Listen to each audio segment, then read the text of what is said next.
So anyway, let me set the scene for you. A lady running up a flight of stairs, heading toward a church. She's being followed by a whole host of very, very unpleasant men. When she arrives there, she's sitting there trying so hard to get in, and the nun isn't allowing her inside at all.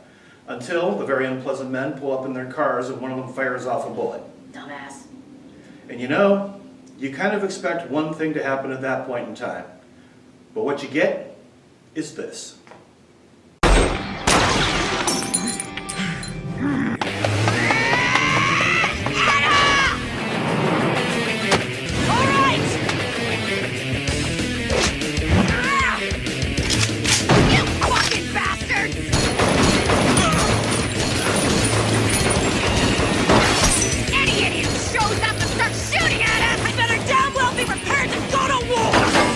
And that, ladies and gentlemen, is Black Lagoon.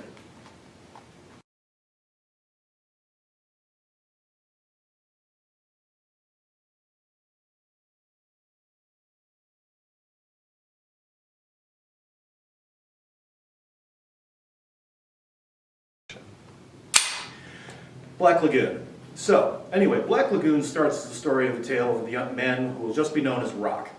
Rock is a Japanese businessman who is asked to go and deliver a disc in a fake city somewhere in the middle of Thailand. When he arrives there, he's kidnapped, the disc is taken from him, but yet through a series of circumstances discovers that he likes his kidnapper so much that he'd prefer to stay there than go back to Japan. And that kind of kicks off the whole series. And there, he meets a few other characters, well, like Revy. Revy is petite. She packs a hell of a punch, and she carries firearms, and she's happy to use them, as well as missiles, rocket launchers, and anything that goes boom and makes people either die, scream, and she laughs about it. Or die, scream, any combination of all of the above. Pretty much. The boat that Rock joins is captained by a man by the name of Dutch. Dutch is a very large, intimidating black man who may or may not be a veteran of the Vietnam War.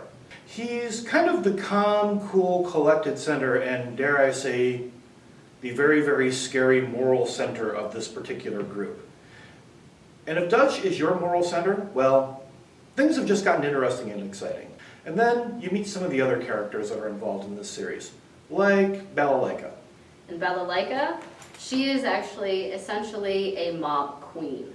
Balalaika used to be the head of a Soviet Spetsnaz.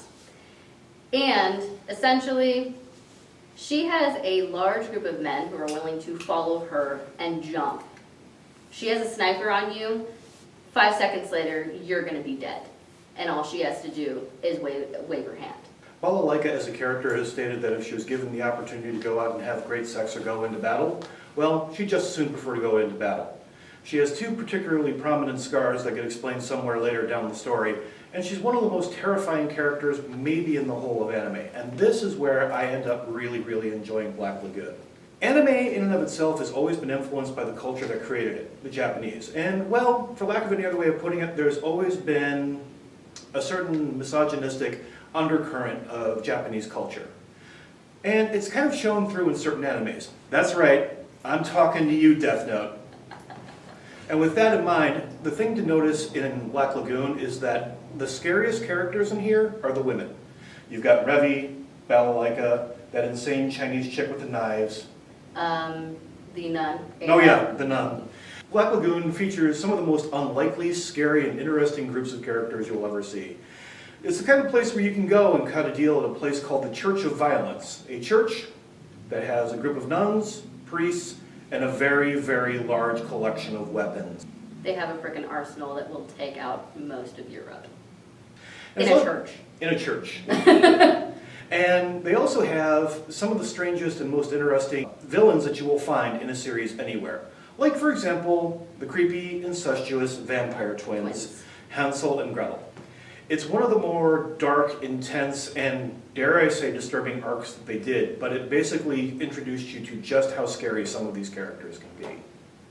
Because nobody suspects the small children until they pull out a giant gun that the little girl wields, and the what kind of axe is that the boy wields? I can't remember. It's just huge.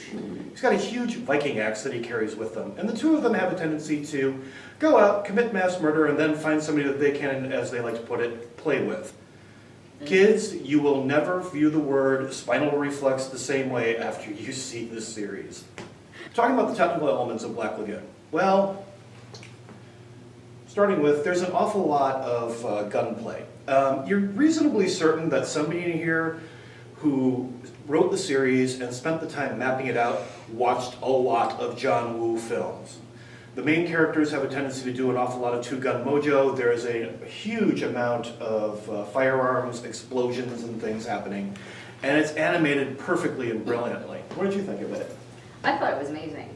The choreography of everything that every single person did, whether they were walking, sitting, standing, you know, and the gunplay itself, as well as the situations that they got put into.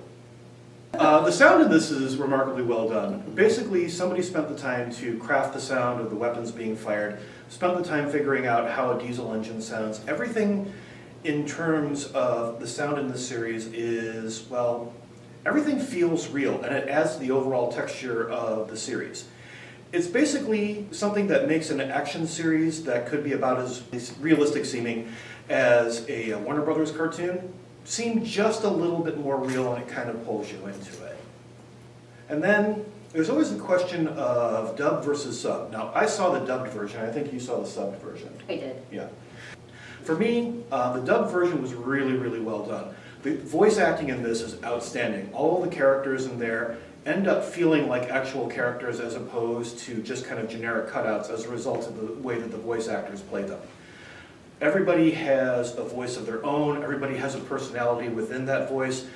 I would spend time watching half of the series looking at my computer, and I could tell instinctively which character was doing what and how they felt without having to look at the TV screen.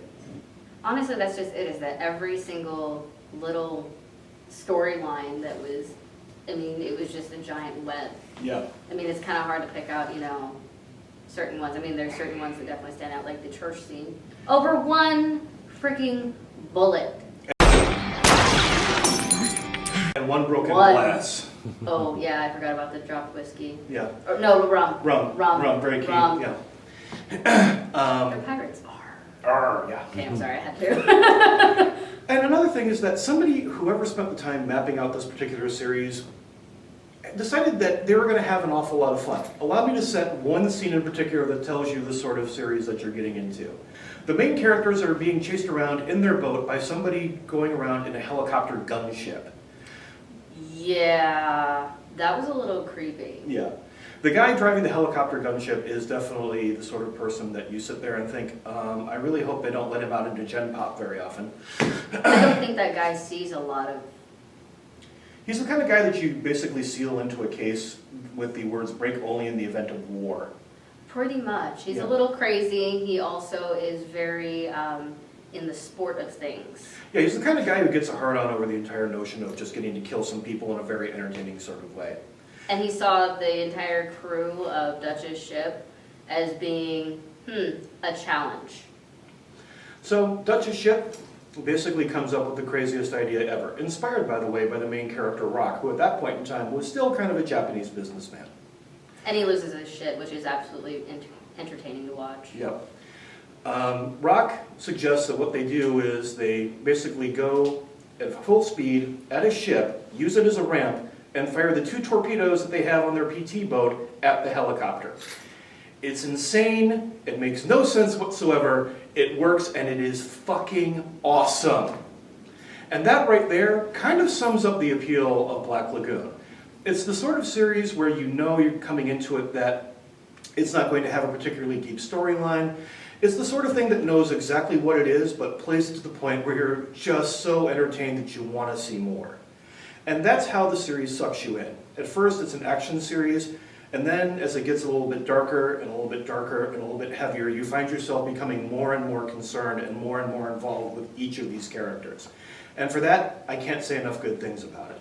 You actually root for the bad guys the entire time you watch this show, just saying. Yeah, the thing to consider about this series is that some series kind of go with a black and white morality. This goes with a gray on black morality. Nobody in this series is a good guy. Not even the police. Yeah, especially not the police. They actually admit it too. Yeah. That's the scary part. So instead what you wind up is with a collection of characters that you end up rooting for simply because of the fact that you see their goals and you kind of want to see them achieve them. And for that, once again, it's one of those series that I really end up enjoying because you end up caring more about the characters than you end up caring about the story itself. And that right there is something that will always drag me into a series. Final take on it? Black Lagoon, well, let me see. Scary characters, particularly well written. Beautiful, just workmanship on the coloration, and I mean, that in certain aspects too draws you in. Yeah. I would definitely recommend that you go out and track this series down as quickly as possible. You can find it on the Funimation website, and the dub for the first 2 seasons is now available on DVD and I think Blu-ray. I also found out that apparently they have just approved a 3rd season, which I'm really looking forward to. Yes!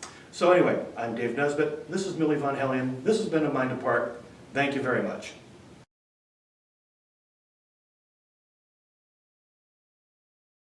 We're beautifully crafted. The sound in there is really, really good. Well, the sound is not coming out of my mouth very well. Maybe I'm intimidated by these pistols that Steve handed me. I don't know.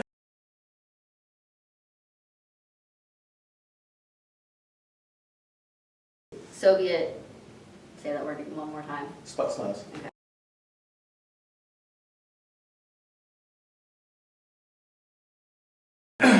Well, I'm not pointing this one at you. I appreciate that, actually.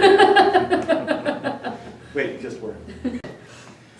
It was a small margarita, I'm just saying. You're the one who mixed it. I know. You got no excuses. You're the one who mixed it. Steve's slipping me stuff, I'm telling you. I feel very odd gesturing with rounds in this thing. No, there's not, I hope. Anyway.